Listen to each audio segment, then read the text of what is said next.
Hi all, అస్సలం వాలేకుమ్. ఎలా ఉన్నారు అందరూ? బాగున్నారా? I hope you all are fine. I'm also fine. ఈరోజు మనం ఫిష్ ఫ్రై ఎలా ప్రిపేర్ చేసుకోవాలో ఒకసారి చూద్దాం. సో ఫస్ట్ అయితే ఒక బౌల్ తీసుకొని అందులో ఒక టేబుల్ స్పూన్ పసుపు యాడ్ చేసుకోవాలి. నెక్స్ట్ ఒక టేబుల్ స్పూన్ సాల్ట్ యాడ్ చేసుకోవాలి అండ్ 2 టేబుల్ స్పూన్స్ కారం యాడ్ చేసుకొని మిక్స్ చేసుకోవాలి. సో అందులోనే ఒక tablespoon of ginger garlic paste కూడా యాడ్ చేసుకొని మిక్స్ చేసుకోవాలి. తగినంత వాటర్ వేసుకొని మిక్స్ చేసుకోవాలి. చూసుకోండి, మనకి కన్సిస్టెన్సీ ఆ ఫిషెస్కి అప్లై చేయడానికి ఎలా అయితే కావాలో సో ఆ కన్సిస్టెన్సీలో మనం కొంచెం కొంచెంగా వాటర్ వేసుకొని మిక్స్ చేసుకోవాలి.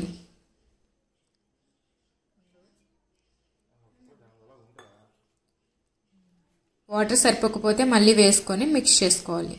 సో ఇప్పుడు మనం నీట్గా క్లీన్గా వాష్ చేసుకున్న ఫిషెస్ని ఇందులో యాడ్ చేద్దాం.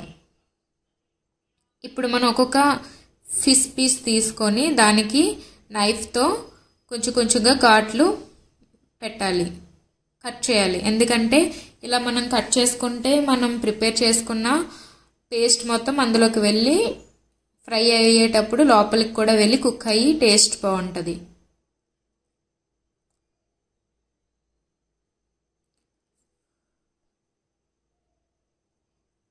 చూడండి ఘాట్లు ఎలా అయితే ఉన్నాయో.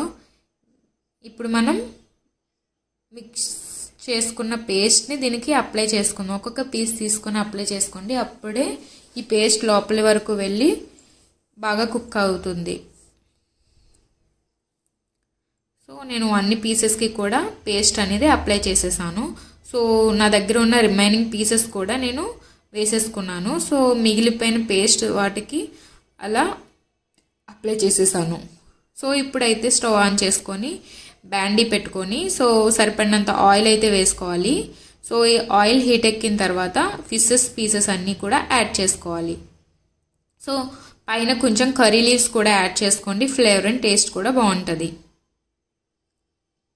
సో ఇప్పుడు ఇవి బాగా ఫ్రై అవుతున్నాయి. ఇవి ఒక సైడ్ బాగా ఫ్రై అయిన తర్వాత సెకండ్ సైడ్ టర్న్ చేసుకోవాలి.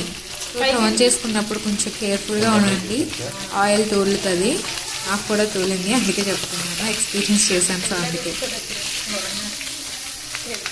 సో ఫ్రై అయిన తర్వాత ఇంకొక సైడ్ కూడా టర్న్ చేసుకొని ఇలా ఫ్రై అయ్యే వరకు మనం ఫ్రై చేసుకుంటూ ఉండాలి. ఇప్పుడైతే ఇవి బాగా ఫ్రై అయిపోయి చూడండి, నేనైతే ఇవి పక్కకి తీసి పెట్టుకుంటున్నాను. సో ఫిషెస్ అయితే రెడీ అయిపోయాయి. సో ఈ టేస్ట్ అయితే మాత్రం అల్టిమేట్ ఉంది, చాలా టేస్ట్గా ఉంది. సో మనం అయితే ఏదైతే ప్రిపేర్ చేసామో మసాలా మొత్తం లోపల వరకు వెళ్ళి బాగా కుక్ అయింది, ఫ్లేవర్ కూడా చాలా బాగుంది. సో మీరు కూడా ట్రై చేయండి, చాలా సింపుల్గా ఉంది కదా. So thank you for watching my channel. Don't forget to subscribe my channel. Thank you all of you. Bye bye. Enjoy.